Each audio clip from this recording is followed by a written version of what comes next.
That professionalism comes from what I've watched people do on the set.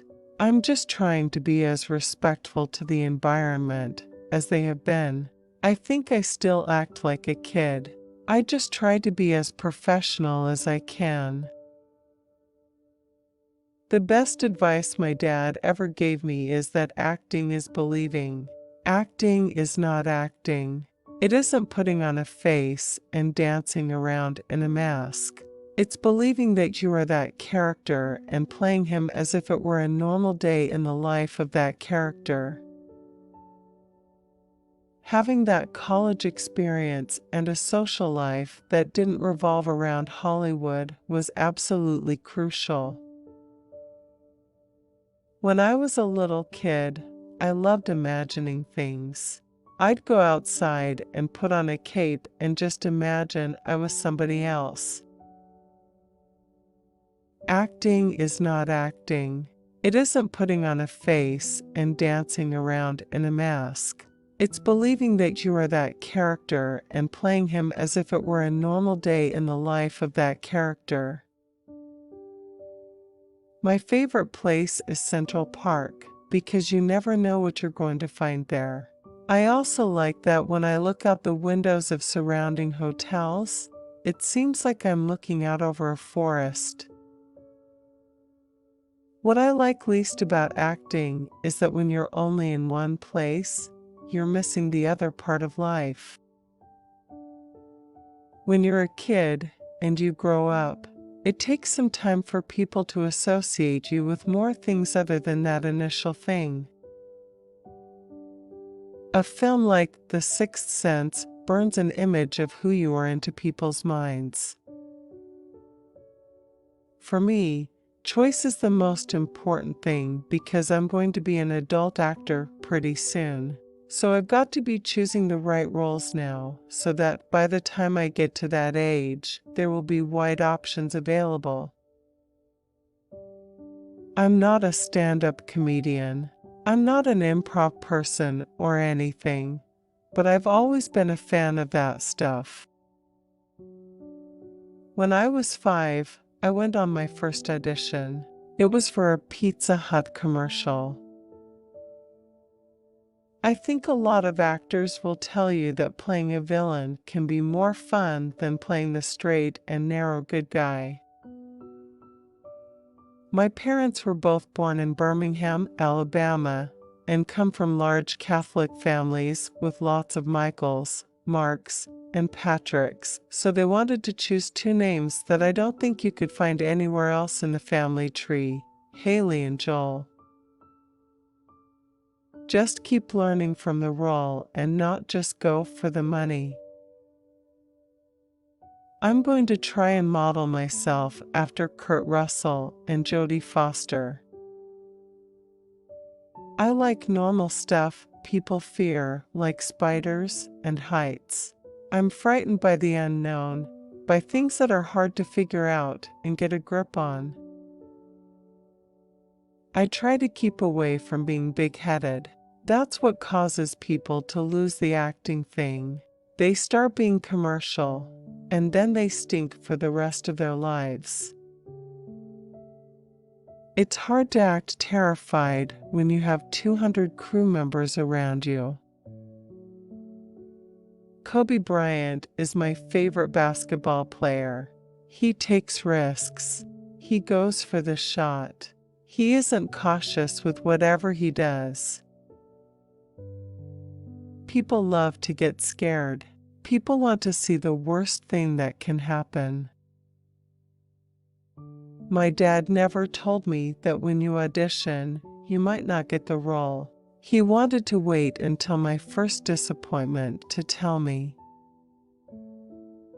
There's so much to learn about acting and performance in general. I mean, acting is a very complex art, and there are a lot more theories and methods and techniques to it than I think anybody would think. I really don't care if people know who I am or what's said about me. You always have to avoid working for the sake of putting yourself out there. I've never had a MySpace or a Facebook page. I avoid that entirely. My parents never got carried away with the extraneous elements of being in the business. I would be a terrible person to be in a relationship with because I'm either sleeping or at the theater. The notion of self-care for people who have hundreds of millions of dollars, it doesn't seem like a radical thing. I went to New York University to study experimental theater in 2006 and was there pretty consistently until 2011. It was kind of good that I wasn't doing the Hollywood high life and stuff like that when I was 18, 19, 20, 21.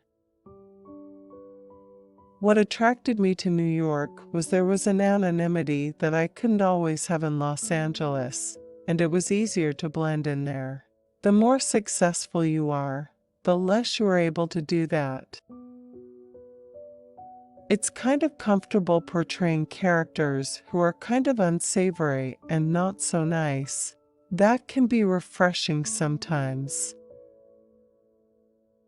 I've done some really off-the-wall stuff and stuff that people might not expect. That's one way to work through people's expectations of you. My mom teaches 6th grade and also taught 1st grade at one point. She's into dressing up and costumes and designing her own curriculum that way. She stayed home for about 8 years with me and my sister when we were young before going back to teaching, so we had a lot of time with her. She taught us to read really early. A script like The Sixth Sense is fun to read. It's so well written, and you get a vivid sense of what's going to be on screen. I had a flip phone until I was 25, and I didn't use social media until that age either. With my dad coming from a theater tradition, there was a lot of preparation before auditions, not just in terms of saying the lines correctly, but a process of entering into what it was all about. With The Sixth Sense, my dad and I discussed how this was not so much a horror story as a story about communication. I understudied with my dad, in a sense. It made a huge difference. I try to steer away from doing something that's just commercial instead of sticking to a good script. One challenge in this industry is that you adopt a certain look for a movie, and then people don't get to see the movie for a year. People hear the examples of kids who work when they're young, have bad experiences, and then have a rough life after that, but a lot of it is just about the people around you. Every character I approach, from Forrest Gump all the way up to The Spoils Before Dying, has a different set of requirements and always fascinates me. When you get lucky, as I did getting to work on a series of amazing films, one of the drawbacks career-wise is that the image of you at 10 or 12 or whatever is burned into people's minds for a long time. My parents are from the South. They were both born in Birmingham, so my dad saw REM really early on when they were playing college stuff in Athens. He had a bunch of their cassettes from the 80s, and when I was 8, 9, or 10, those were the sort of things that were around the cassette player in the living room. Actually, Die Hard was the first movie I ever saw in the theater. When I was a newborn, my parents were going stir-crazy in the house, and they put me in the bassinet, and I slept through Die Hard in the theater as an infant. Comedy can be harder because if you aren't making the audience laugh, they're going to turn on you quicker. They'll go along with mediocre drama more than they'll go along with mediocre comedy. One of the cool things about getting to audition for things on short notice is that it teaches you to memorize efficiently. So I've never been afraid of getting text down quickly. I went to the experimental theater wing at NYU and wrote and directed a small amount of stuff there.